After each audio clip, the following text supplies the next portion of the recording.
es de justicia.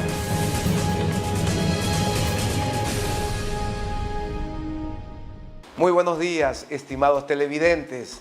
Bienvenidos a su programa Es de Justicia. Hoy hemos amanecido con mucha energía positiva y quiero compartir con ustedes esas buenas vibras a través de mi abrazo rompecostillas, lleno de optimismo y esperanza. El tema que hoy analizaremos en nuestro conversatorio es de mucho interés para todos ustedes: el salario digno. Es importante anotar que esta expresión, salario digno, no es antojadiza en nuestro vocabulario, ya que está expresamente establecida en la Constitución ecuatoriana. Por ello, le doy paso a mi compañera del programa para que nos amplíe sobre esta definición constitucional. Pamela, buenos días. Buenos días, Jimmy, y buenos días, queridos amigos televidentes.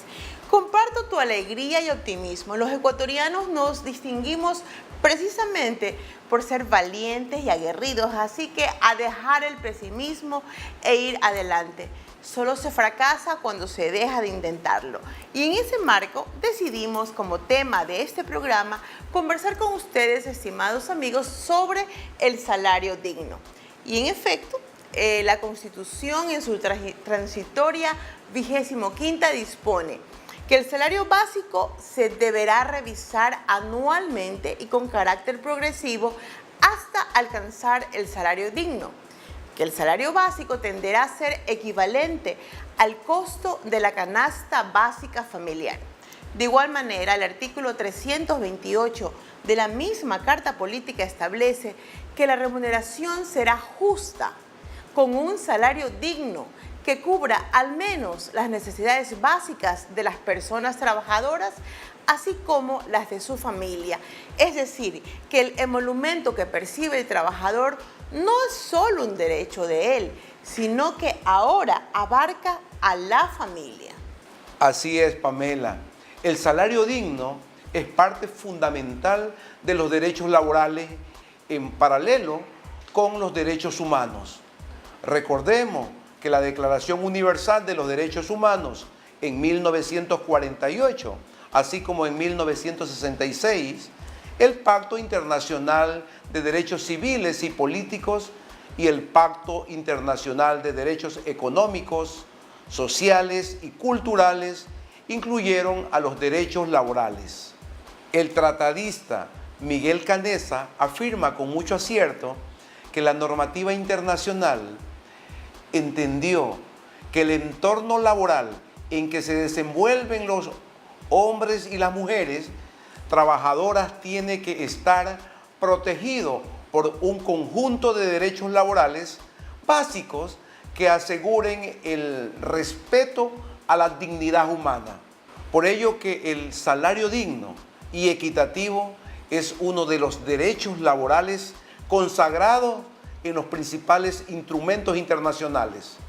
Como ya habrán podido apreciar, el tema de nuestro conversatorio es muy interesante.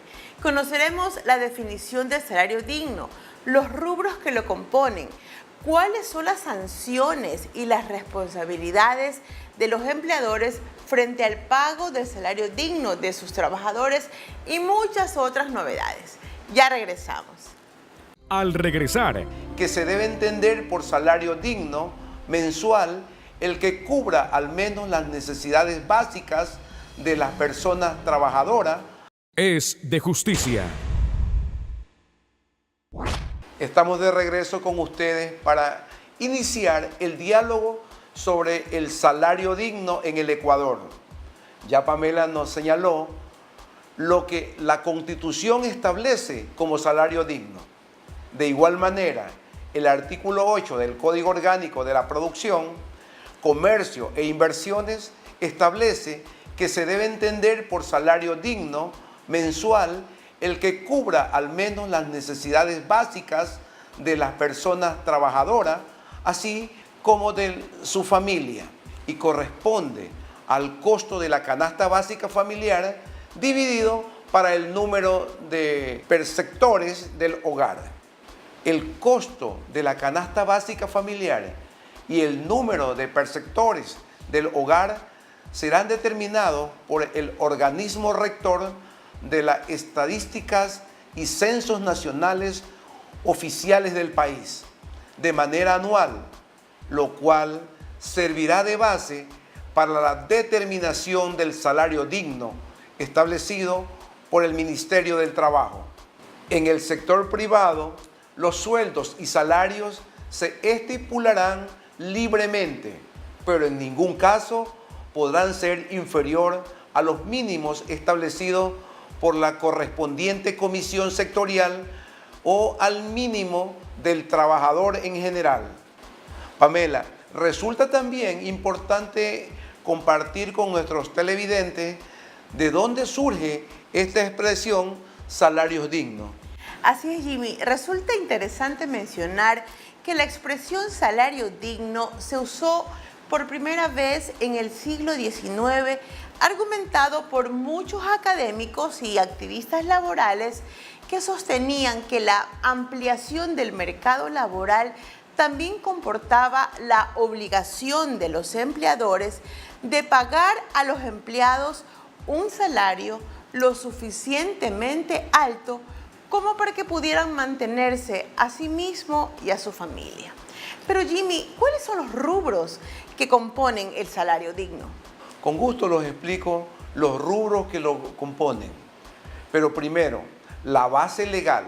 El artículo 9 del Código de la Producción establece que única y exclusivamente para fines de cálculo, para determinar si un trabajador recibe el salario digno mensual, se deben sumar los siguientes componentes: el sueldo o salario mensual, 13ª remuneración dividida para 12, cuyo periodo de cálculo y pago estará de acuerdo a lo establecido en el artículo 111 del Código del Trabajo. La 14ª remuneración dividida para 12, cuyo periodo de cálculo y pago estará acorde a lo señalado en el artículo 113 del Código del Trabajo. Las comisiones variables que pague el empleador a los trabajadores que obedezcan a prácticas mercantiles legítimas y usuales. El monto de la participación del trabajador en utilidades de la empresa de conformidad con la ley, dividida para 12. Los beneficios adicionales percibidos en dinero por el trabajador por contratos colectivos que no constituyan obligaciones legales y las contribuciones voluntarias periódicas hechas en dinero por el empleador a sus trabajadores y los fondos de reserva. Y en el caso de que el trabajador haya laborado por un periodo menor a un año, el cálculo será proporcional al tiempo de trabajo. Ahora, Jimmy, creo importante que definamos lo que es salario básico para que no se crea que es sinónimo salario básico a salario digno. Se entiende por salario básico la retribución económica mínima que debe recibir una persona por su trabajo de parte de su empleador, el cual forma parte de la remuneración y no incluye aquellos ingresos en dinero, especie o en servicio que perciba por razón de trabajos extraordinarios y suplementarios, comisiones, participación en beneficios, los fondos de reserva, el porcentaje legal de utilidades, los viáticos o subsidios ocasionales, las remuneraciones adicionales ni ninguna otra retribución que tenga carácter normal o convencional y todos aquellos que determine la ley.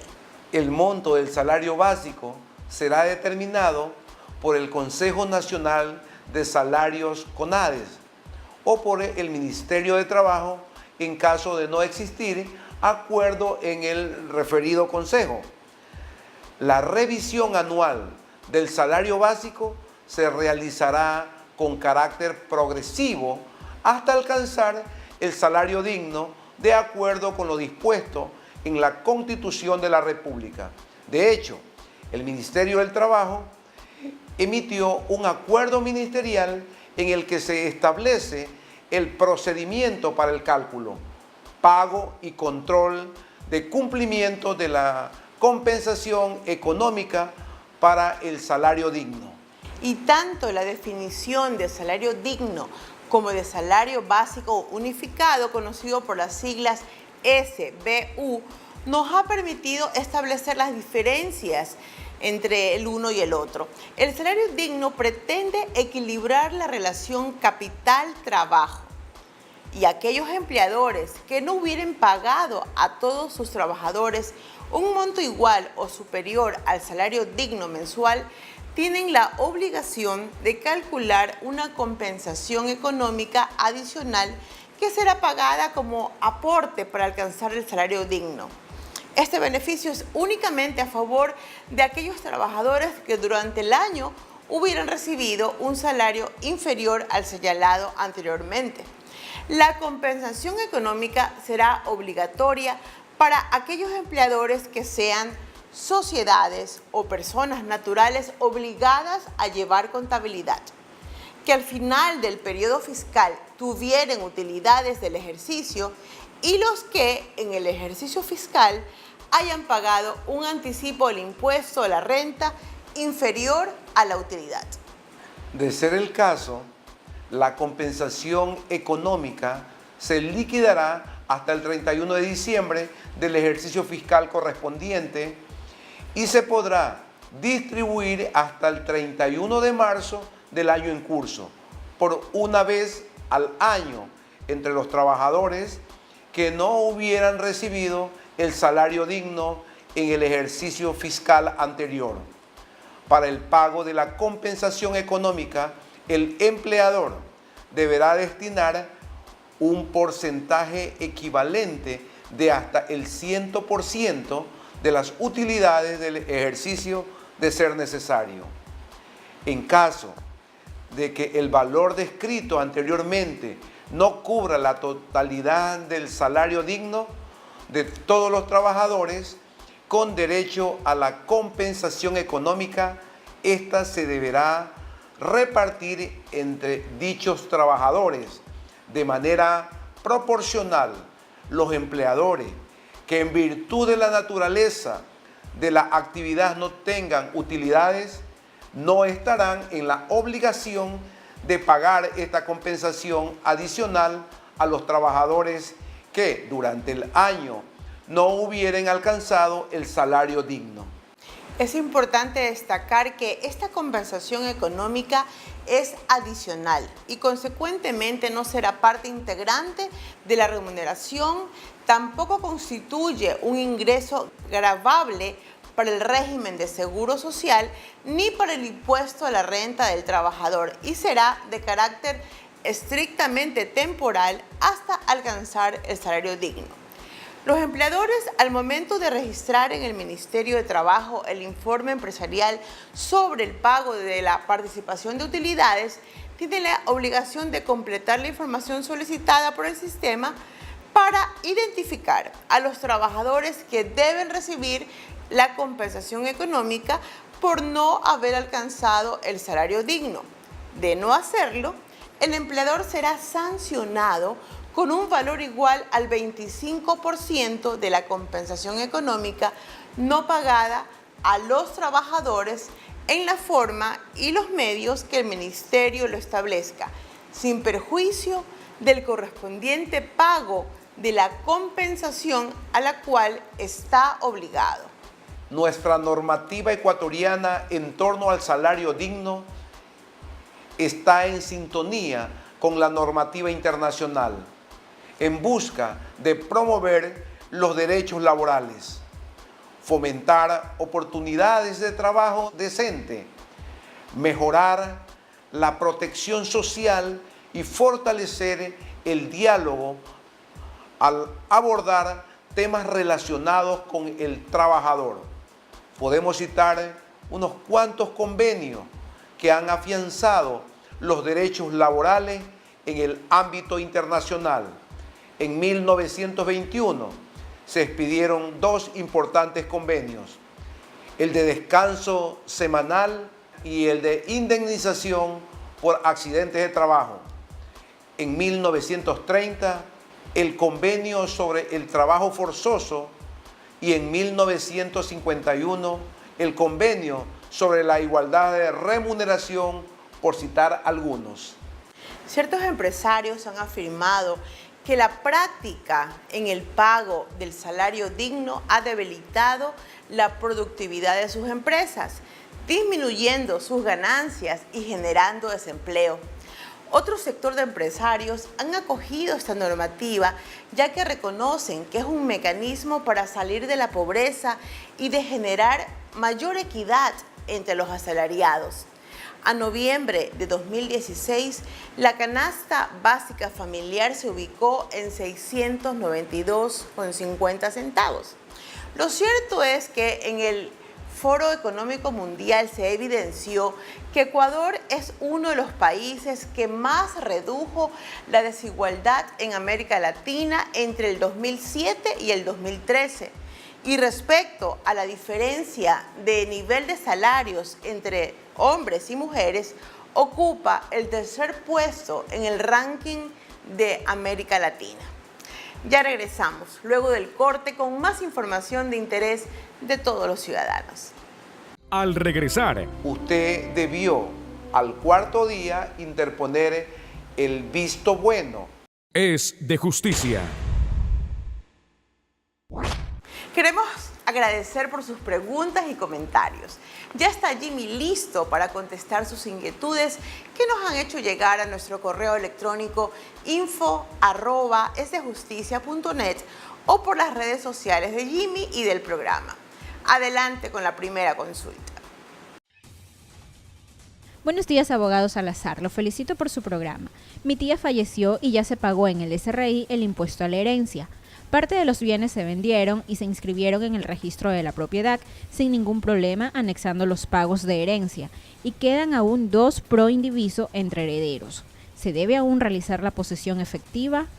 Es vital realizar la posesión efectiva de los bienes dejados por su tía, ya que ésta no solo les otorga a los descendientes la calidad de herederos, sino que a través de la publicación de la misma permite contactar y o descartar a posibles herederos desconocidos. Mi sugerencia es hacer la posesión efectiva. He sido notificado por el inspector del trabajo con una preventiva de sanción y me da el término de 5 días para justificar la terminación de la relación laboral y adjuntar el acta de finiquito. ¿Cómo procedo si la trabajadora que faltó injustificadamente por más de 3 días a su lugar de trabajo nunca firmó acta alguna, ni tampoco puso la renuncia, sino que fue al ministerio a poner el visto bueno por despido intempestivo? Estimado Rubén, primero quiero indicarle que el inspector del trabajo no es competente de gestionar el supuesto despido intempestivo, por lo que debería presentar un escrito al respecto. Si la trabajadora faltó 3 días consecutivos en un mismo periodo, usted debió al cuarto día interponer el visto bueno. Al no haber prueba alguna de dicho despido y lo que hay es un abandono de su puesto de trabajo, le sugiero solicitar el inmediato reintegro a su lugar de trabajo a la denunciante.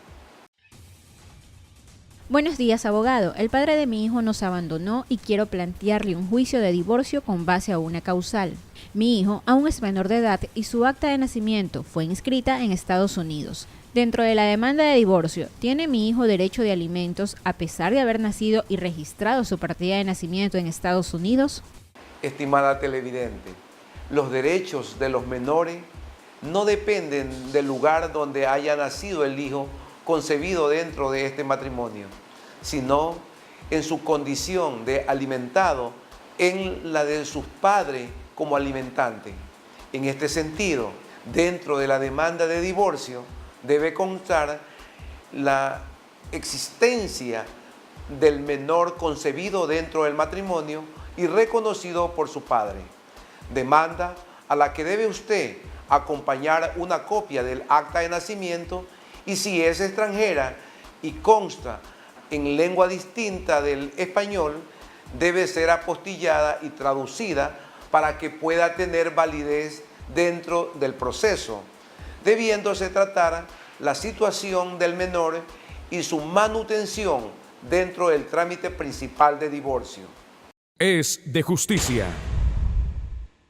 Recuerden enviarnos sus sugerencias, comentarios al correo info@esdejusticia.net. Y si se perdió alguno de nuestros programas, pueden verlos a través de YouTube.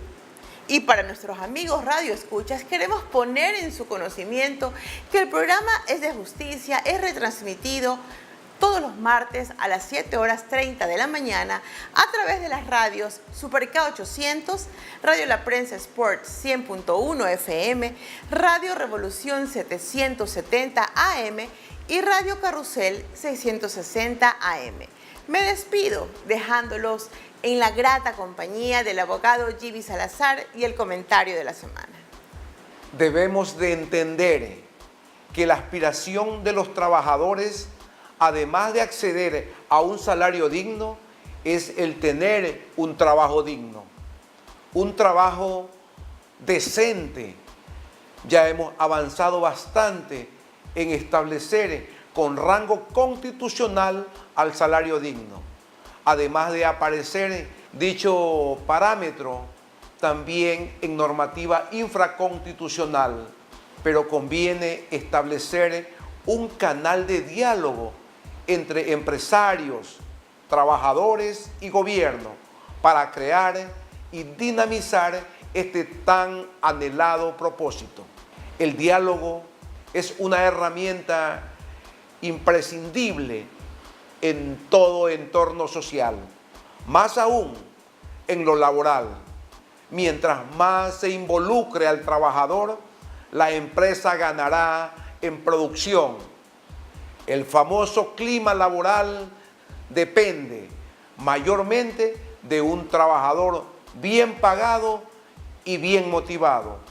Por constitución, el salario debe fijarse con carácter progresivo hasta alcanzar el salario digno como mecanismo de justicia social y laboral, en el marco de la igualdad y procurando eliminar la pobreza extrema entre los ecuatorianos.